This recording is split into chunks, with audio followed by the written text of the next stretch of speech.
if you're not careful and you no-clip out of reality in the wrong areas, you'll end up in the backrooms, where it's nothing but the stink of old and moist carpet, the madness of mono yellow, and the endless background noise of fluorescent lights at maximum humbuzz, and approximately 600 million square miles of randomly segmented empty rooms to be trapped in.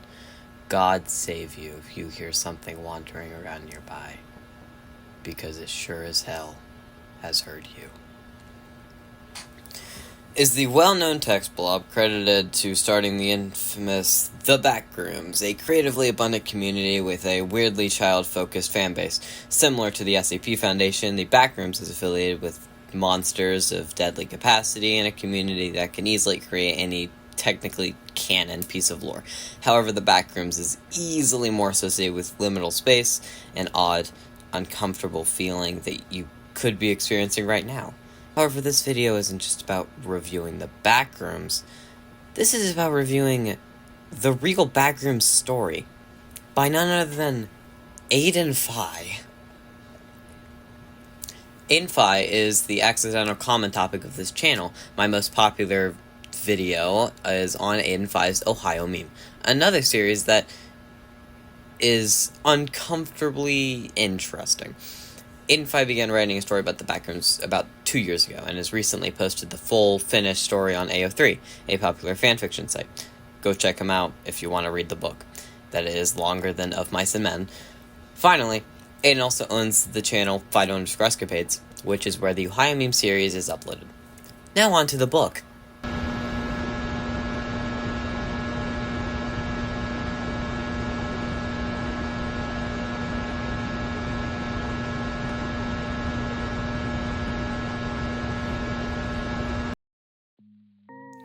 The book starts with our main man, Fido, at home, being bored. To cure this, Fido calls his friends, and after an hour they all pick up. Fido explains his case about his family being at the store, and his friends then all start arguing about the definition of sarcastic on Google. By the way, here it is. During the argument, we get this introduction to our characters. Carson, who asks why Fido called Tristan, who gets into the argument about Google. Brayden, who calls Tristan out for probably not knowing what sarcastic means. Colton, who ends the argument. And then finally Bo, who has a really weird name and does not talk in the beginning conversation, and practically does nothing all book. Fido then happens to hear the news after the call ends. On the news, Fido hears about 2 kids declared missing in their hometown of Utica, Ohio, after going into the mysterious tall grass. Almost instinctively, Fido and friends go to check out this area, which for some reason is not marked or guarded by police or anyone of the law looking for clues as to the 2 missing children that were just on the news. The children go into the grasslands and go into the very first level of the Backrooms. From this point onwards, we will be telling the story by level of the Backrooms that they are on, and how long they've been there. I will now just be reeling highlights. The gang freaks out, and then realizes where they are. They talk about how dangerous being there is, and then threaten to kill each other. Almond water is mentioned, a well-known item in the Backrooms, along with the traditional buzz of the lights. The gang walks around in circles for hours and finds a monster that chases them out of the level. The gang meets another monster, and Bo says, "Hardy har har, hilarious, Carson," the funniest line in the entire book.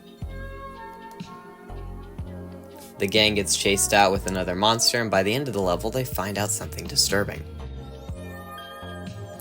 Brayden was missing, but that's not all. Brayden can still talk to everyone else and reveals he's being held hostage, and the only way to free him is to survive 4 more levels. The gang is stunned. Fido makes food. This level is the first fun level with much more than just arcades. In this level, each person is identified with respective tasks involving the level. They do these tasks, they have fun, they get out. The gang goes to a 1970s styled level where things get bad in the nighttime. The gang sees an entity, thinks it's a whisperer entity, and gets out of there by running. However, all of the gang suddenly appears in different houses. Fido kills entities, they all find each other, kill more entities, and get ready to save Brayden. The chapter name is Saving Brayden. And that's what they do. After following hints from Brayden, they find blood and dead bodies in the hotel, get scared despite the hotel name being Hotel of Hell. However, they don't understand the next hint, but one person can. An unidentified figure reveals himself. This person happens to be one of the missing children that Fido heard on the news, named Tyler.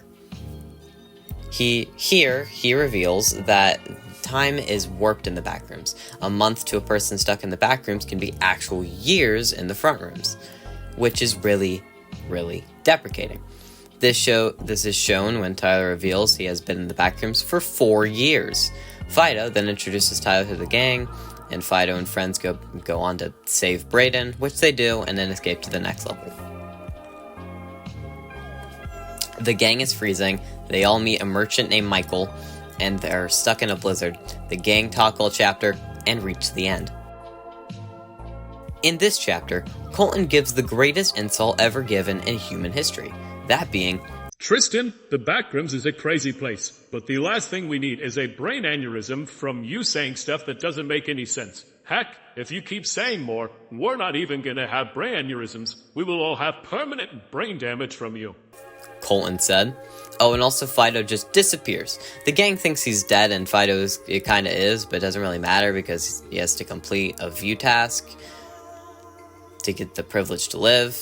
He does these, almost dies again from an entity, and after an existential panic attack, Fido comes back with the gang and they reunite. This is, I guess, a continuation from last chapter because the sirens start up again and they begin running for 10 miles. That's the entire chapter. And they escape. And Fido has another mental breakdown. The gang finds themselves in the pool rooms now, and Tristan says, sopping wet. They are all soaking wet. And a helper named Karen gives them swimming gear. Glitchtons attacks them, and they make it out of the level by jumping into the void. Fido goes insane after a third mental breakdown. Fido meets a new character, a voice in his head titled Jeff. Yes, more than likely Jeff the Killer. But besides that, it's a pretty lackluster chapter. Tyler explains the only 3 known backroom exits, and the gang learns that this level kicks ass. While they all decide that maybe this one is okay, then a weird voice tells them that they have an hour before they get sent to their eternal demise. Jeff makes fun of Fido and starts being annoying, and then Fido accidentally sets his friends up for a death trap. There are 2 more parts to this, which are practically just more attempts at getting rid of Jeff, failing, and more mental breakdowns from Fido. I'll give more thoughts about these mental breakdowns later, but for now, not important enough. Moving on to the next level. In this water park wonderland, similar to the pool rooms, but a water park instead, the gang catch a bit of a break. Another character writes to whoever may be out there a detailed description of each slide, and what happens if you go down them. The note also declares the level is not safe to stay in, and the name of the writer is said by Tristan. Tyler reveals that this person is his best friend, who went into the backrooms with who he went to the backrooms with originally, and was the other missing kid on the news. The name of this kid being Ryder S. Wow, what do you know? Fido then has another internal monologue, and after 4 hours of looking for a green slide, Fido find it, and gang get out of there. The gang reaches an exit to the backrooms. Not really, as Tyler very much screams about, then cries about his friend, then runs away. Fido then has another inner monologue, passes out, and then talks to Jeff again, swears at him, and then Jeff tells them that none of this is real. Fido wakes up, and the original gang go into another door, into another level. The gang makes it into an exit that feels real, but not. Then Ryder shows up, tells them that they've all been tells them that he's been hiding in the shadows the entire time, making sure they don't die, reveals that phones don't die in the back rooms, and then corrupts a chair. Another Fido monologue, and then Ryder reveals that he's been in here for 7 years, and then Fido hears his mom call him before the corrupted chair takes them away.